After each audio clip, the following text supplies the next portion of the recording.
Well, welcome everyone. It's Monday, June 14th, and it's scorching hot here in Colorado. Some of you are experiencing hot everywhere too, and some of you are, of course, nice 60 some degrees. That's where I'd like to be. But we live in a high desert, so we have almost no moisture where we live, almost no moisture. So if you're in the shades, it's like 20 degrees cooler. But as soon as you're in the heat, it's like sitting on a frying pan. That's what my mother described Colorado to be. She said, I'll never be back there because I got fried on my frying pan. But I get what she means because it's pretty brutal here. So today, today's topic I'm very excited about.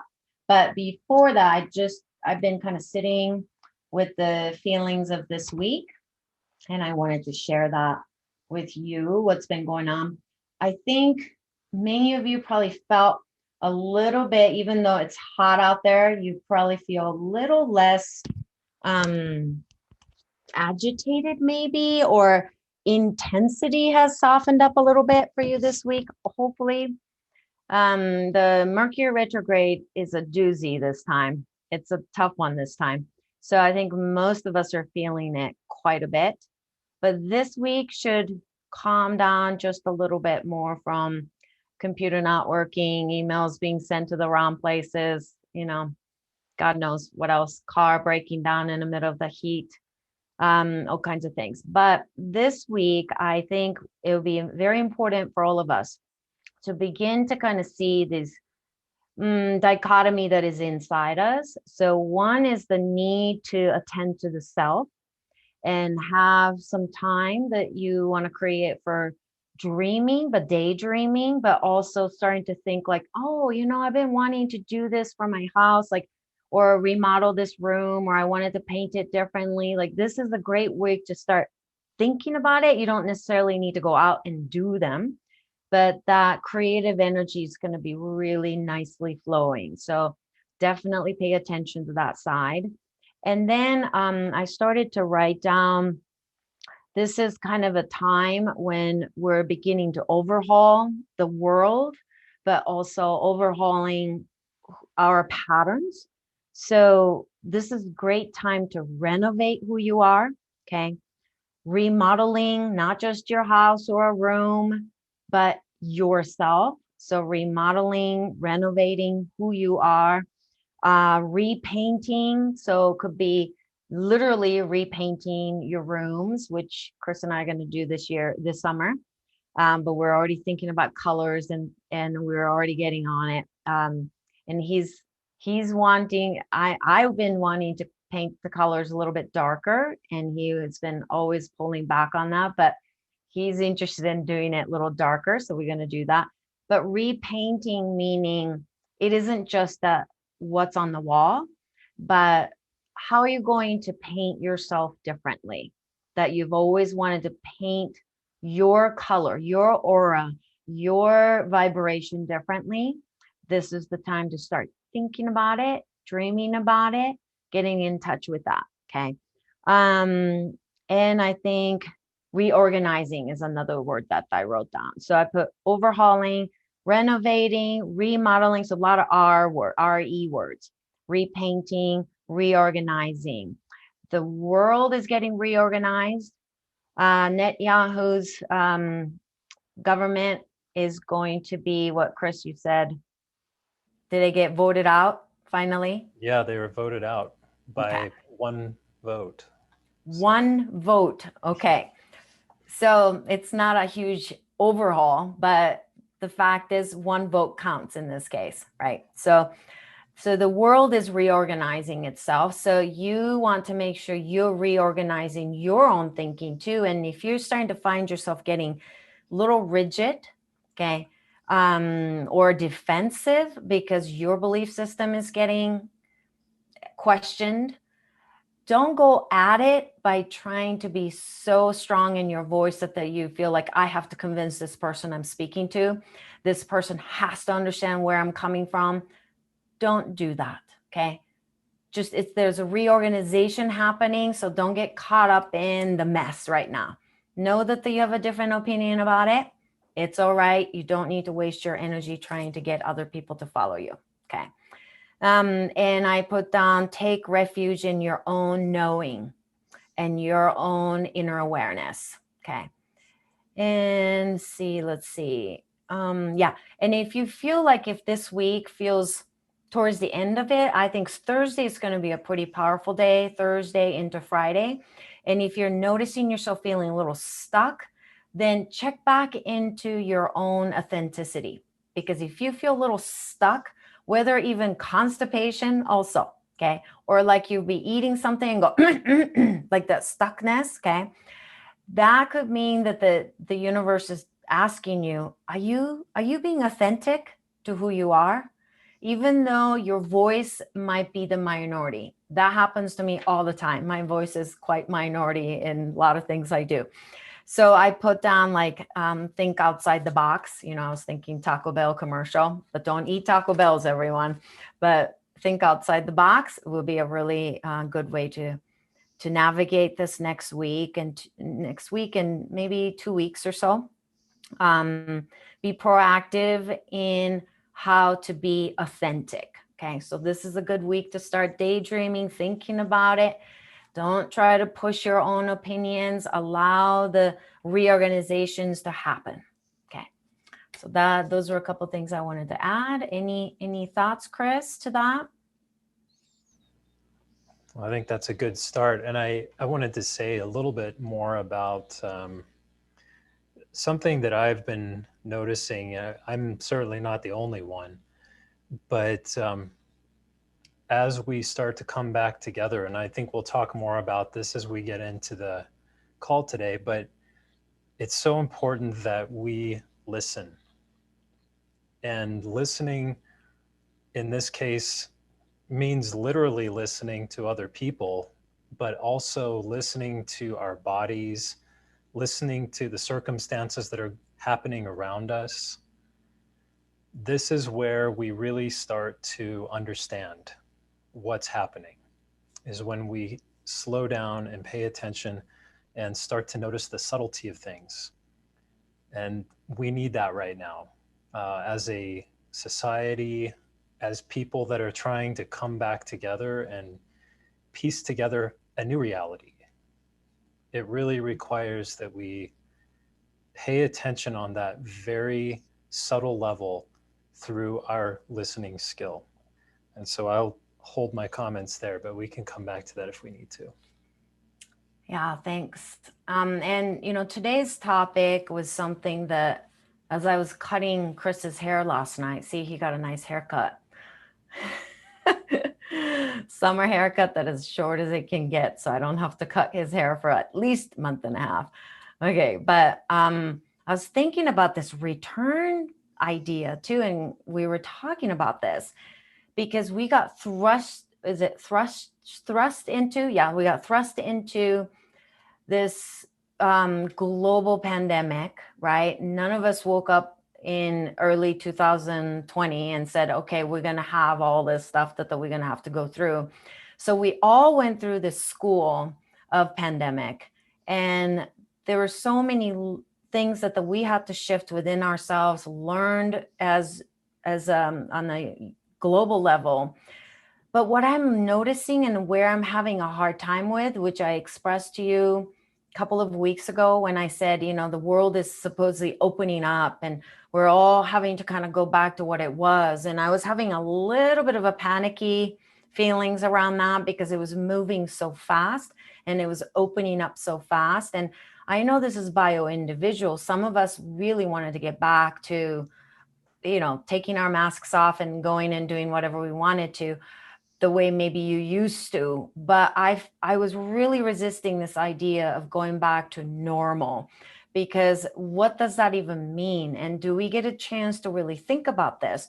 So I thought this will be a great opportunity for all of us to just check back into what have we learned. And I said to Chris last night, I said, if you went to, let's say, first grade in elementary school, okay? And then after your summer vacations, in Japan, it's not a summer. We do the spring vacation and then we start the new school year in the spring. But let's say when you're about to start your new school year and you go from first grade to second grade. I remember my mom would get me like a brand new outfit or something and brand new shoes, or at least we'll clean the shoes. And we go to school and then there'll be an assembly.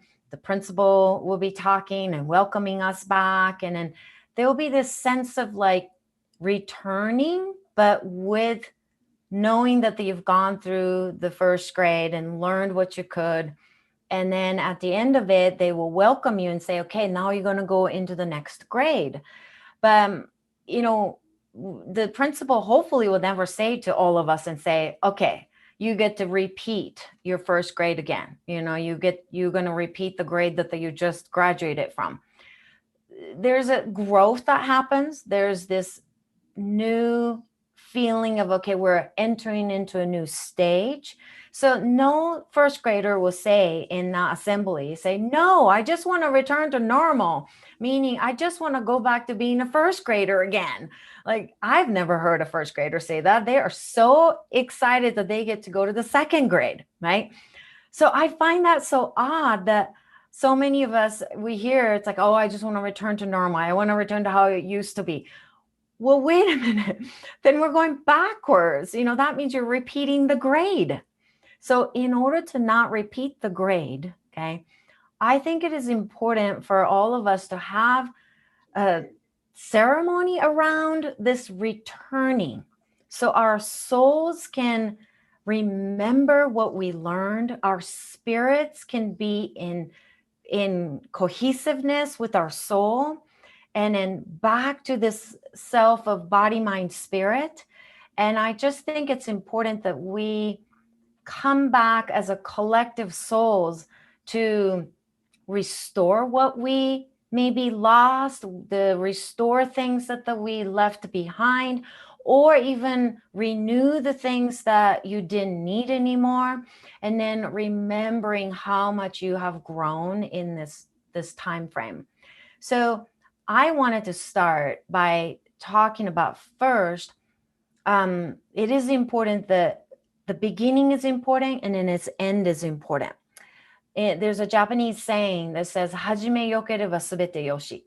And there's another one that says, Owari yokereba subete yoshi. And then as a kid, I asked my mom, it's like, why? So the first saying says, if the beginning is right, if you start on time, if you have a good attitude about it, everything will go well. But the second saying is, if the ending is right, ending has been completed, and we all showed up with our expressions of learning, and you can wrap up things in a high note, then everything up to that point is great too. So I was confused as a kid. I'm like, but you said that the beginning is important, but this other saying says the ending is important. Well, I understand it better now. It's really both. And I feel like we, especially in the Western society, we just I was imagining like after a football game, in a soccer game, basketball game, you go to arena and you watch this game and there's this huge energy going in there. But at the end, everybody's trying to get the heck out, and who's going to get to the parking lot first so you don't get stuck on highway, whatever. And there's this like a rush to get back. But I'm asking all of us to just stay in the arena just a bit longer before we return to this new, hopefully elevated, different realm. By let's return to, or not, maybe not return to, but let's talk about what have you learned, what have you gained, and also what have you lost. And I'm actually going to start with what I have lost over the last 15 to, I think some people are calling it 18 months or so. But, and I was thinking, what have I lost? Well, I certainly lost, human touch, that's for sure. But now, I'm beginning to regain that. But I have actually lost my own personal defensiveness. That was something I lost I needed to lose, defensiveness. And also another one that's a big one for me that I lost over the last year and a half or so is expectations. And you know where I learned that from on the simplest term is when I would order supplements, it would take so long. And the mail won't come, or the supply chains were being stuck, and a lot of the factories were shutting down so that they couldn't get the raw ingredients to make the supplements fast enough. And I had hundreds of back orders that I had to check in with the company constantly. But slowly I just let myself be like, I'm okay with this. Where's this expectation that I have to, or I order and I receive it immediately? Where did that come from? I grew up in an era that I wrote letters, and letters took weeks to arrive back to Japan, or to receive letters from Japan took weeks. Packages took months. So I kind of went back to going, okay, expectations, lower it, Masami.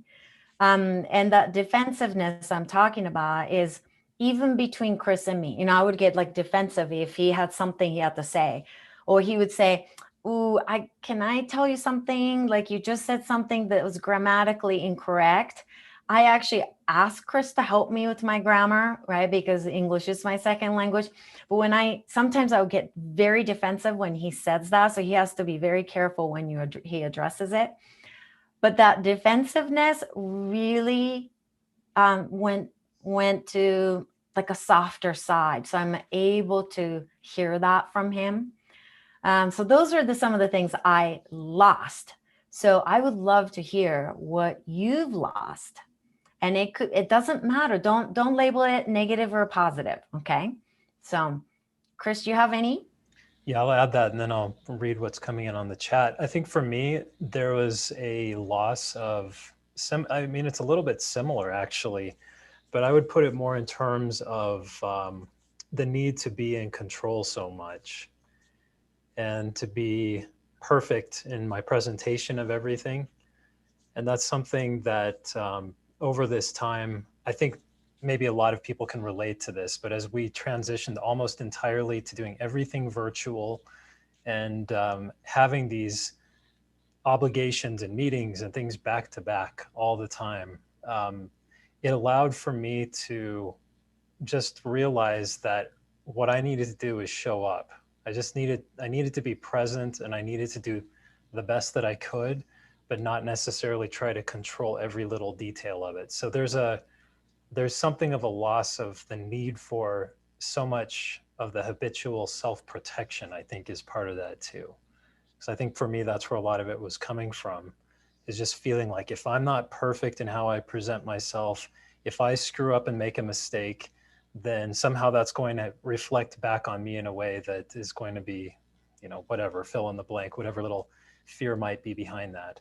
So that's been really nice to, in a way, like open up my lungs of my being to be able to express and experience more without being so uptight, which has been a long-term habit of mine.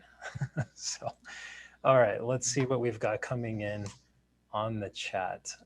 Let's see, Jamila says, loss of expectations about future outcomes keeps me much more in the present.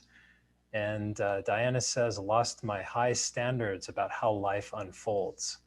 I think That's a good one, huh? yeah, that goes to this is actually worth commenting on, because to me, this is really the core of so many spiritual teachings, is about not holding on to expectations. Because when we do that, when we set ourselves up with having these high expectations or really specific ideas about how things have to unfold, and then inevitably they don't happen exactly the way we imagine them, that sets us up immediately from the beginning to be disappointed and to feel like maybe life or other people failed us in some way. So that's a really important one to comment on. And I don't think it actually diminishes the quality of life, letting go of those high standards. I think what it is it's actually paying attention to what's here and allowing for it, accepting it even. And yeah, I don't think it makes life worse. In fact, I think we can see more of what's here when we do that. Well, and this might be a little silly thing, but perfectionism was something that I was able to really let go last year. I mean, spending the entire year and a half in sweatpants really would let go of the perfectionism for sure. And I spent pretty much the, 15, 16 months in sweatpants. But also, like, goods that you can get in the beginning, I'm sure you remember, it didn't matter what kind of toilet paper, right? As long as they were toilet papers. So things like that, it might be kind of silly, but it's good to look back and say, yeah, I let go of that and I appreciated what I could find. And also I appreciated, the letting go of having particular schedule that I had to be so rigid about and say from this time to this time I'm only going to answer this much emails, that, like, that rigidity, I think, was something that I actually saw in Chris that he started to let go of, and he started to soften up around my like all over the place schedule, and I appreciated that, honey. But you also pointed out that I might be too loose in my schedule, and then I also could receive that also. So that was something that we were able to lose, that the I don't know, our frictions definitely softened up being together. Yeah. Anything else Yeah, that's let's coming look up? at a few more. Diana followed up on losing the high standards about how life unfolds and said, hope the next step is to learn from joy rather than pain. Mm-hmm. So that's a great thing to point yourself to and aspire to. Deborah says, removing. I've been removing, letting go of old belief systems, habits, extraneous items. Yeah. Erlene says, lost 50% of my belongings because of having to move to a different place and accepting a home in a place that I didn't want to live in, accepting a roof over my head without judgment about it. Mm, mm. Oh, wow. That's a that's an incredible self-awareness. That's really, really big what you just shared with us. Mm, yeah. Yeah, I think a lot of people had to go through that, and a lot of people are still going through that right now. Yeah. I'm going to just put a little aside in here because I've been uh, rereading / re-listening to an audiobook of Viktor Frankl's Man's Search for Meaning. And if you've never read it or listened to it, if you want to get perspective on how your life is and what's good about your life with all the amazing things that you have in it, that's a good one. Coming from the perspective of somebody who was in multiple Nazi concentration camps in World War II.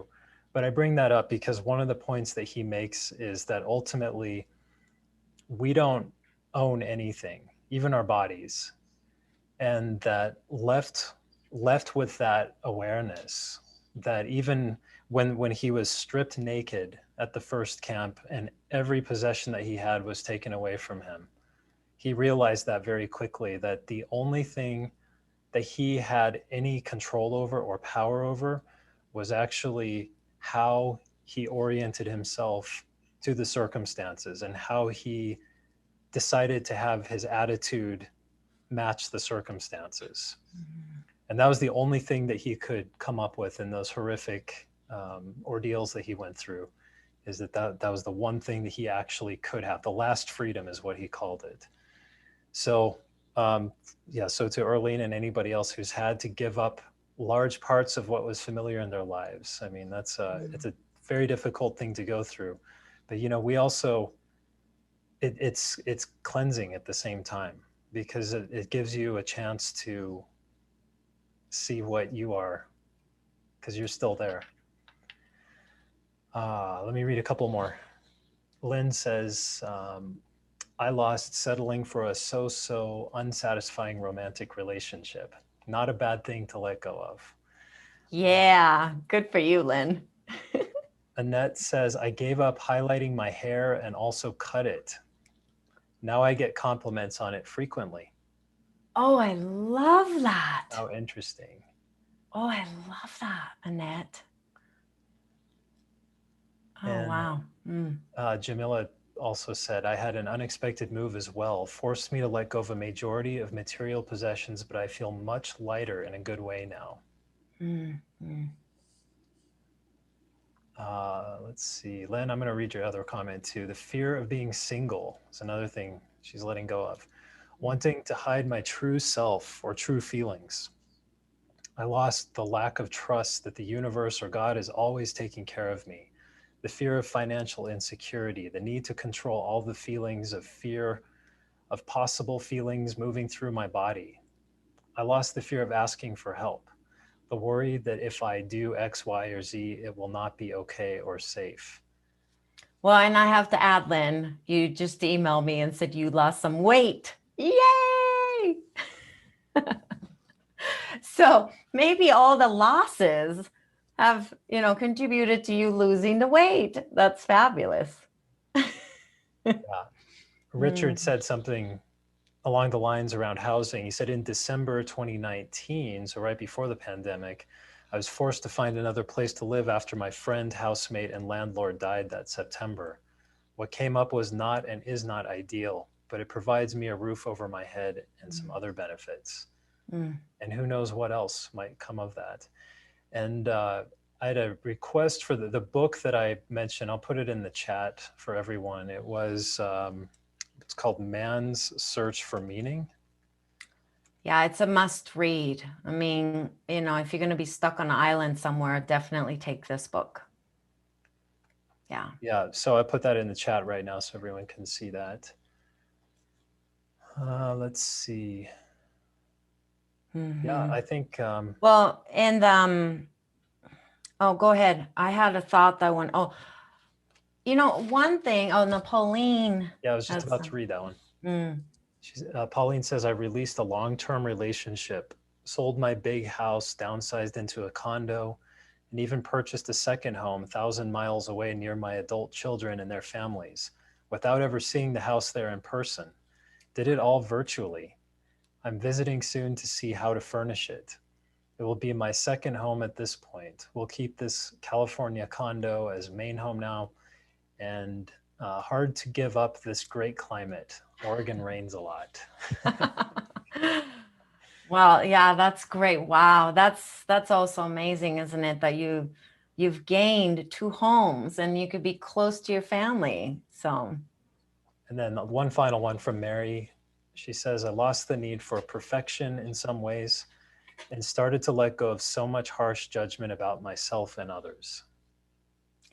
Well, I purposely, Mary, thanks for sharing that, because that's a big one, isn't it? You and I've been talking, but and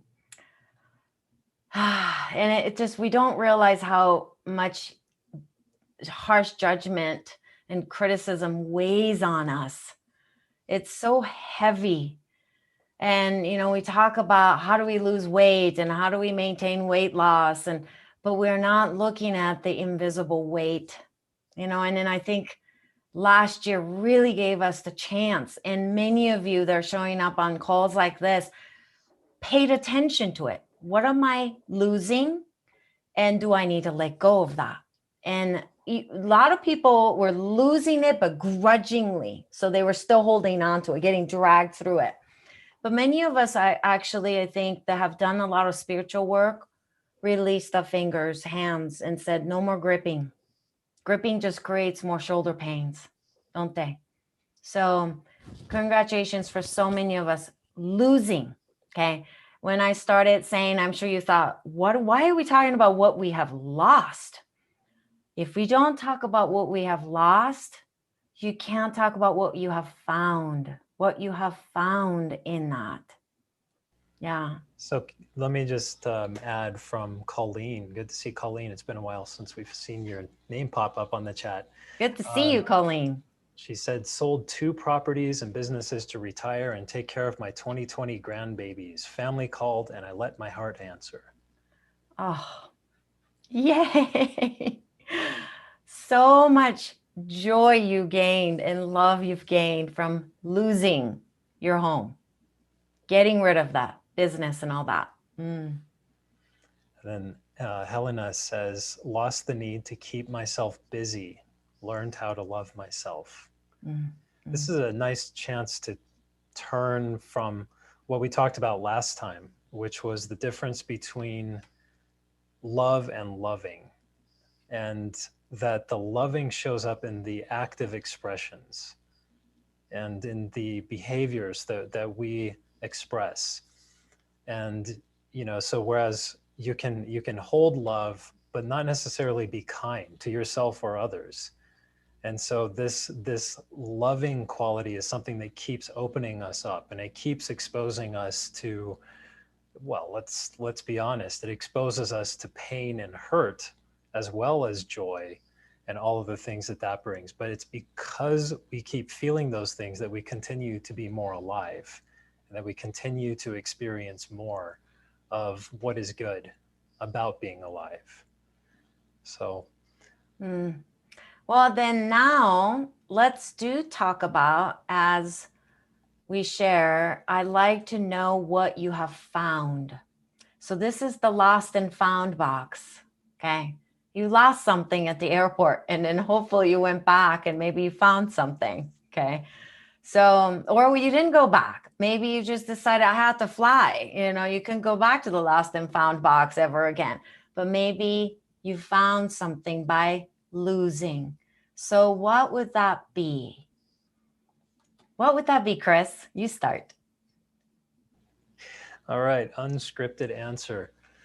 Let's see what I found. I would say that I found a whole new layer of confidence that I didn't realize I had. And that includes, I would say, just trusting my own, let's just call it intuition, trusting my own sense of things, and trusting that what I'm seeing has some truth to it, that there's something in what I'm observing and making connections. So there's that. And then in the process of that happening, what I found is that going from in the past being fairly withdrawn from people for a variety of reasons, injuries and other things, but finding that it's much not only easier to engage with people again, but I really am enjoying it. And it's not just because we've been pulled apart for so long, for these last 15 months or whatever. I'm finding that I'm genuinely enjoying the presence of other people and really feeling their presence too. So those are a few things I've gained. On a larger and very important level, what I found is that if us humans can stop flying and driving for just even a few months, this Mother Earth can find its way towards healing very quickly. That was awe-inspiring for me to watch, satellite photos of lands that used to be so polluted you could barely see the cities find themselves again from the satellite views. I thought that was pretty amazing. And I found that, going back to Chris too, what you just shared, honey, is that I actually saw the Chris's intuition really come home. I think he was always intuitive, but he would always ask me to double check on him and do the muscle testing on him. And I noticed that you stop asking me to do that these days. You go, oh, I already checked it. I already know. So that's been really fun for me to see that, to find you doing that. That was something I found. Also, I'm realizing that the importance of foundation for taking care of your health. And during the COVID time, there's so many like people saying, take this supplements, take that supplement for immune system, this, go crazy on vitamin D and go crazy on vitamin C and do this and that. But what I realized was that in that storm of supplements and information overload, I was finally able to just kind of let go of that and trust myself and say, come back to my foundation, come back to foundation. What that means on the practical level is that I need to watch out my hydration. I need to really pay attention to my sleep. I don't do well when I don't sleep. And some of you know this, but I have to sleep 8 hours and 19 minutes. Okay. It sounds crazy, but literally I have to sleep 8 hours and 19 minutes. And if I don't get that 19 minutes, and if the doctors are saying 8 hours are good, no, 8 hours and that 19 minutes is what I rekindled with, or, I found again in me to say, I need my sleep. And I prioritized my sleep a lot in that last, 15, 16 months. And I'm really glad that I found the need for that. And I remember as a kid, my dad would say, you, Masami, you will always need more sleep than most people. And I don't know why he said that. I've never asked him why he always said that to me. He said, but out of all the kids, he said, you need more sleep than anybody that he knows. And who knows, maybe because I'm doing so much processing that I just need that extra 19 minutes. Okay. But that was something I found. And coming back to basics, and I'm just going to go on a little bit of tangent here about the basics, but I was talking to someone that had been working with the naturopaths, and she had been working on SIBO, so small intestinal bacterial overgrowth.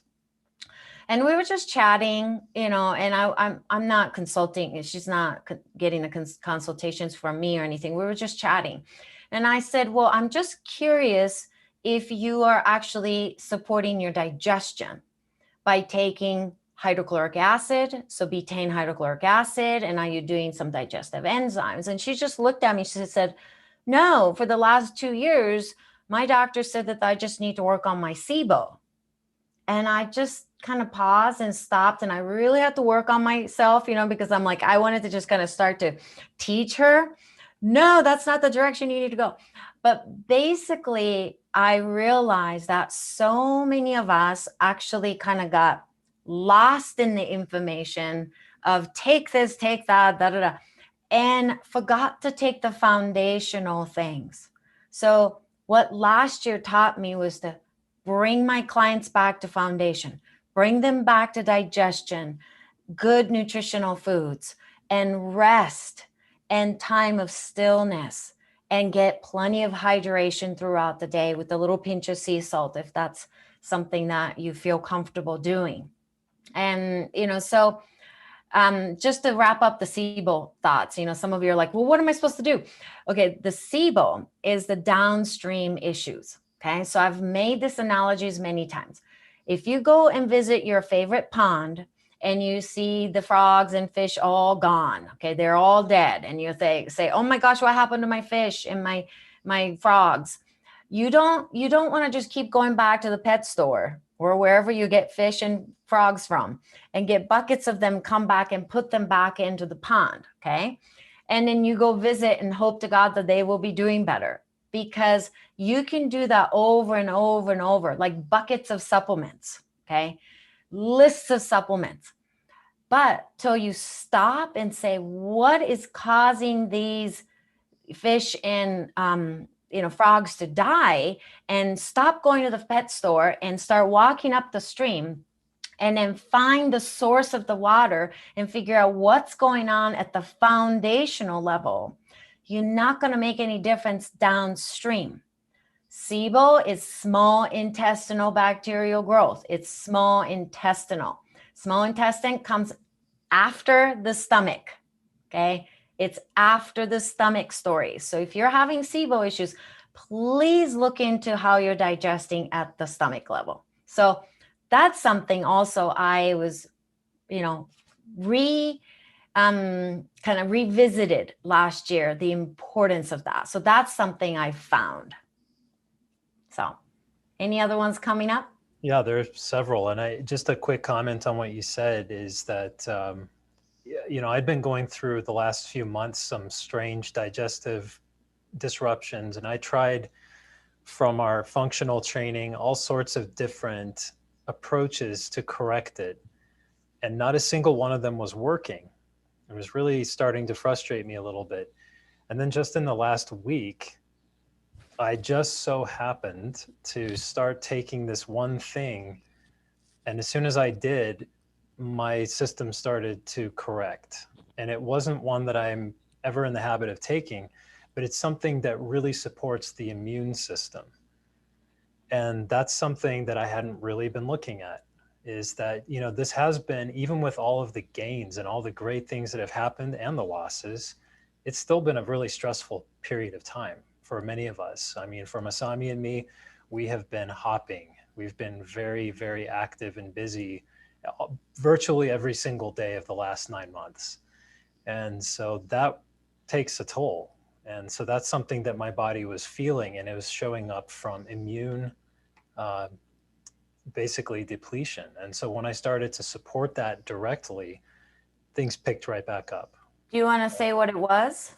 Well, I'm hesitating because I'm not trying to keep it mysterious, but because I don't want people to rush out and try to get the same result by doing what I did. So, well, and then you have to tell them about your basics. Your basic thing that you actually implemented was stop eating after 6 o'clock. Yeah.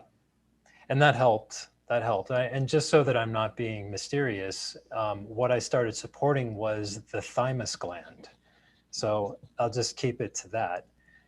You can do the thymus tapping also, everyone. When you do the namaste with your hands at your sternum, you're basically touching the thymus right behind the breastbone there. Yeah. So that's so tapping on that and just putting your hands on it, that's a really good way to connect with it, but very important for immune function. Yeah. It's made a difference for you so quickly. Yeah. Well, so back to the lost and found box. There were a few comments about Linda had a lost and found, which will transition us back to the other founds. She says she learned the importance of letting go of multitasking, which I believe has helped me to calm my adrenals and nervous system. So that's a good find. Helena, I think she was commenting on something that I had said about my experience with just feeling more, I'm forgetting what I said. Let me just say what she said. She said, I've been able to appreciate me more and others too at the same time. And I think that was, she was commenting that's exactly what she had felt. Zuzana says, I found myself, my peace, my home, and importantly, I found you, Masami and Chris. So thank you, Susanna. Thank you. Alan said, staying inside allowed me time to appreciate what I have, like all the photos I've taken for many years. I'll have to share some of those with us sometime, Alan, if you like. Arlene says, I was able to reconnect with my intuitive self for myself and others in my personal life and my helping practice. I accepted my passion for writing, and I don't need all the trappings to help someone. I reconnected to the universal help. Ooh, I like that too. Reconnected to the universal help. There's a theme that's somewhat running through these. Linda says, I've worked on using my intuition more in my daily life and trust it will always serve me. Richard said, I found greater connection to my intuition. I had the virus in December. Although I was so extremely exhausted, I realized that I would be okay. My intuition told me that I would live through it. When I allowed myself to eat a meal which included meat, I started to heal. I had had almost no food for about a week and a half during my illness. So, the theme is, I know you want to get there too, Chris, is that, okay, so I'm going to be a little political here, but because the political arena all across the universe, all across the globe. Japan was going through so much chaos then too last year. We had a leadership change in the middle of it, okay, that we couldn't trust the, country, government, cities, municipal powers, whatever. We could no longer put our own trust to them, that we had to turn around and begin to trust our own inner voice and our own intuition. I mean, do you see how beautiful of a gift that was for all of us? So yeah, Yeah. you took the words right out of my mouth. The word was trust. And that is what, I mean, I would say that from my own experience, it was just learning to trust what's here right now, and not have to shape it into something that looks like what I want for it to be the right thing. And there's a saying, it might come from the Sufis, but it's basically that there's no falling out of this. Where this is, it's the world, it's the universe, it's what we know. There's no falling out of it.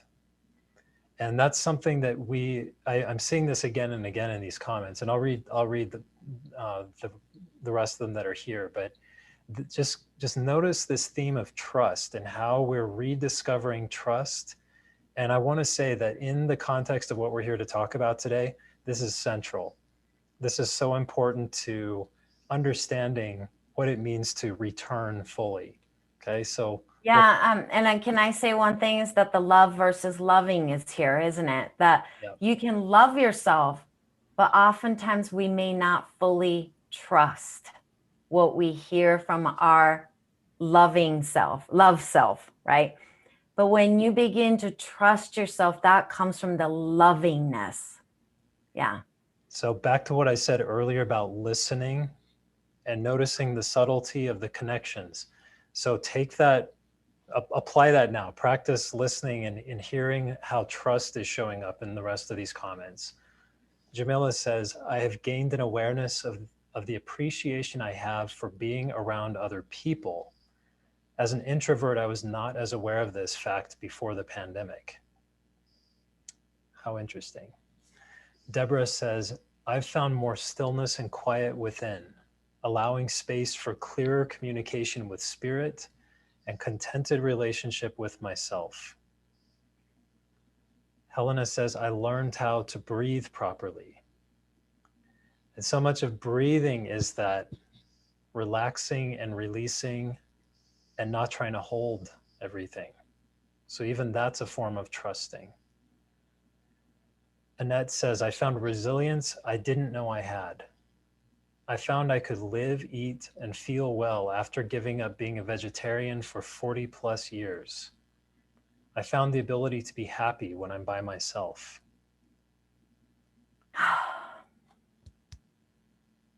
I feel you, Annette. So let's keep reading. yeah, Mary says, I have found that I don't have to go hell bent for election, something my mom used to say, by always moving and doing something. I found that it feels so much better to allow myself to sit and rest and actually play. I honestly had forgotten how to be silly and just to be like a little kid. It was such a release to rediscover who I am. And I actually began to reconnect with my little girl. I had lost the ability to communicate with her, and I didn't even realize it. Oh, that's a key point. Yeah. I know, Chris, you want to say something that she didn't even realize it. I know, we're just reading each other today, honey. I want you to say something about that, because that was a key point. Well, it may be a little different, that not realizing it. This happens, I want to tie this back to what Masami said earlier about the basics and the foundations that you build. Because in my day-to-day work, what I see is people becoming disconnected from their sense of who they are as they know themselves to be, because they've gone so far down the road of depletion and burnout and stress. And that when that starts to be recovered through that process of restoring those foundations, okay, and we're talking here simple physiological foundations, but you could also extend it to spiritual and interpersonal and community and all of those things. Those are all foundational too. But when you restore those foundations, that sense of, I'm who I know myself to be, not just inside, but in the world. And that's what we're moving toward here. This recovery, this coming back, this return. It's that transition from being who we know ourselves to be in the, I was going to say in the quiet of our own minds, but I can speak from experience. It's not always quiet. Sometimes it's a screaming mess. But how we know ourselves to be can finally come out and be seen in the world. And I love how it's showing up in so many of these. Yeah.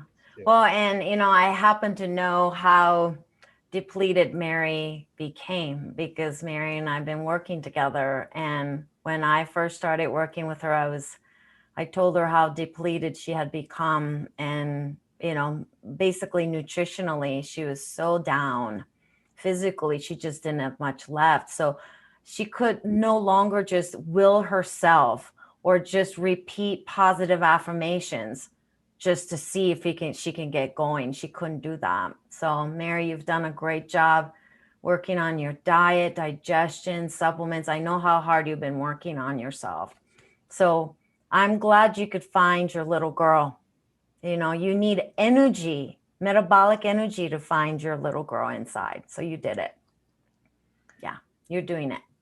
Yeah, and those little self-care practices that we take. So for me, I made this commitment during Masami's last course to stop eating after 6 p.m. Just don't eat after 6 p.m. And for me, that was specifically around recognizing that I had a habit which was a way of covering over other things. And so you could just call it socially eating, because if Masami ate something, I would go and eat something, even if I wasn't hungry. But it was also a way of soothing myself, and it had the effect of throwing off my system. So it impacted my sleep, it impacted my blood sugar cycles, all of those things. And so as soon as I stopped doing that, again, it gave my body a chance to start to come back to balance. And that's what so much of this is about. Mm-hmm. Okay, read a few more of these. Yes, please. Pauline. Okay. Pauline says, I found freedom to be me. I found your Cosmic Flow class and MC Squared, the ability to use my intuition and tools of spiritual learning. Yay. Lynn says, I found how healthy and powerful I really am, how many hidden fears I've been living under about being well and safe, how much my body is capable of returning to wellness and balance if I don't do something to slow it down or stop it. I found my creativity again. I found my voice in writing and producing. I found that just being myself, people like me and value my contributions. That is so important. That's what I was talking about, Lynn. I found the capability to slow down, ground myself, and focusing on the basics Masami speaks about. I found a new, authentic, and deeper relationship with my older half-sister. I found my voice to say what I need and what I like. Found a stronger, trusting relationship with my inner voice and my hara testing. I found that including myself in Masami and Chris's weekly and monthly Zooms, participating filled me with love and hope for me and everyone. Thank you. Wow, thank you, Lynn. Thank you. Thank you. Okay, Erlene says, I heard a statement recently. We can't wait until all the bad things have stopped happening to decide to be happy. That's right. We will find ourselves expired if we do that without ever getting the relief. Yeah. Marilyn says, I left my family across the country. Oh, no, sorry, that's me. I let my family across the country know how important they are to me, and that it was important for me to hear from them regularly via phone calls, not texting. That's good. Good. Good. You know what you want and need, and you're expressing. Great. And Richard says the day that business was so extremely controlled, I had my first appearance on an online television show for artists and authors. I started reciting my poetry there and incorporated my photography for background. I've been there half a dozen times, starting in March 2020. Wow, what a Yeah, find. I was going to say, great find. Yes. Marilyn says, appreciating nature more and hearing the songs of the birds and other sounds around me when outdoors. Mm. And let's see, Helena says, I found you guys because of COVID. Well, So, because of COVID, we've been doing this too, haven't we, honey? yeah, and I have to say too that we've also rediscovered this wonder and awe for nature and just appreciating the changes in light and seasons and the wildlife passing through our yard. And it really, I don't know, it takes you outside of yourself to do that. And Mm-hmm. yeah, there's this line, some of you might have heard it before. It's from Ibn Arabi, who was a Sufi saint from the 13th century, and he wrote a prayer that starts with, take me away from myself and be my being. And so it's a prayer to be pulled out of that kind of ego prison that we live in so much of the time. So take me away from myself and be my being. I know you're going to be like, don't make me do I'm this, not but going to sing it, but will you, I'm will gonna. you just sing that part? No, It's no, such a because gorgeous. it's a little much to get into the explanation of that. Plus, there's some other interesting comments that are Okay. coming in. Maybe another time. Maybe another time. But could you repeat that slowly so we can really hear it Yeah, at the heart? it's I mean, there's more to it, but it's take me away from myself and be my being. Okay, take me away from myself and be my being. And the second half, you have to really chew on it a little bit, but it's then shall you see everything through my eyes.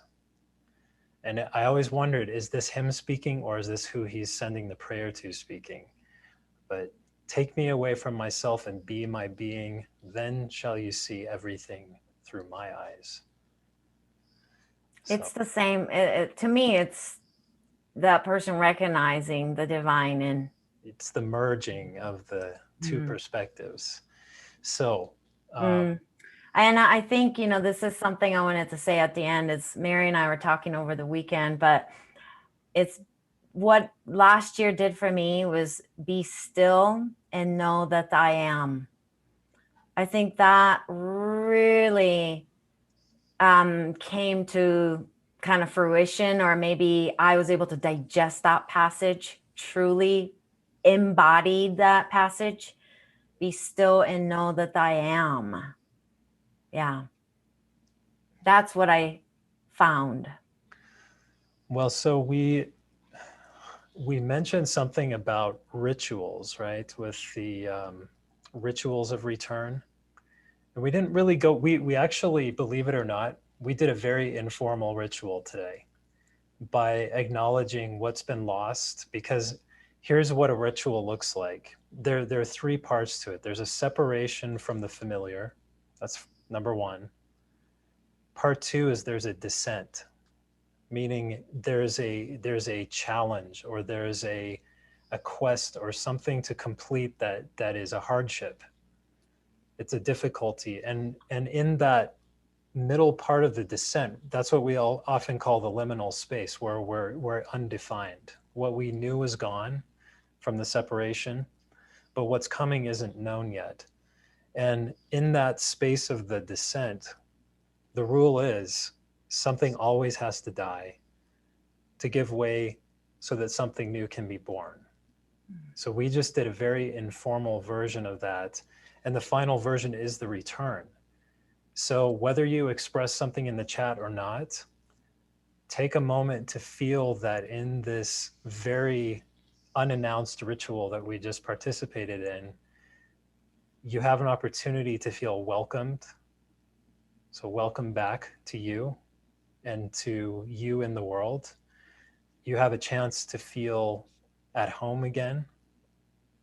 And being at home this time, because maybe home in the past wasn't always welcome or welcoming, but this time within you, for you, it is. And you can feel held. And in feeling held, you get to be safe wherever you are.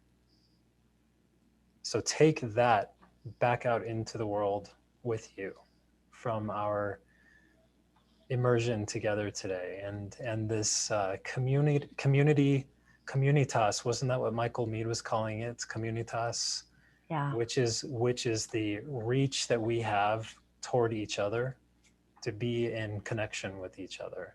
Mm-hmm. And yeah, that's what I wanted to leave you with. And I had to just say this because it was such a fun little comment, is that Susanna directly texted me and said that monkeys often use their hands to tap on their thymus system. So don't tap it because your microphone's Yeah, sorry, there. I just felt it. Yeah. So tapping on your thymus, there you go. Well, why don't we end it with that today? Like, we're the community of monkeys, okay? Of the sanghas coming together. Let's tap our thymus. Yeah. Oh, you know you want to make monkey sounds, Chris. Just do it. All right. So to summarize what Chris said, is the separation first. So that's the loss, right? And you go into descent, and you go into the liminal space of not knowing, and then you return. But this is where the T.S. Eliot's quote, right, of what is it? How does it go? You return to the place and know the place for the first time, or something like that. Yeah, I mean, the feeling is you go out into the world seeking. I mean, you could quote Dorothy from The Wizard of Oz too. It's the same idea, but it's that you go out seeking for the wonders and the wisdom out in the world, only to find out that it was here all along. But what T.S. Eliot said that Dorothy didn't say is, you notice that it was as if for the first time. You see it as if for the first time. So, and that's the amazing thing about the return, is it's a renewal every time you return. Well, I'll read that exact quote and we can end it. Okay. Power of Google, because I don't have to memorize it. Okay. We shall not cease from exploration, and the end of all our exploring will be to arrive where we started and know the place for the first time. I'll read it again. We shall not cease from exploration, and the end of all our exploring will be to arrive where we started and know the place for the first time. So welcome home, everyone. Welcome home. Thank you. Thank you. Thank you. Thank you. And then, yeah, kisses, kisses. And we are actually going to be celebrating our wedding anniversary this coming weekend. And we're going to actually take Saturday, Sunday, and Monday off. So we won't be here on Monday next week, but we'll be back the following Monday. Okay. So may your journey towards return be beautiful and safe, and stop and smell the roses while you're at it. Okay. Love you all.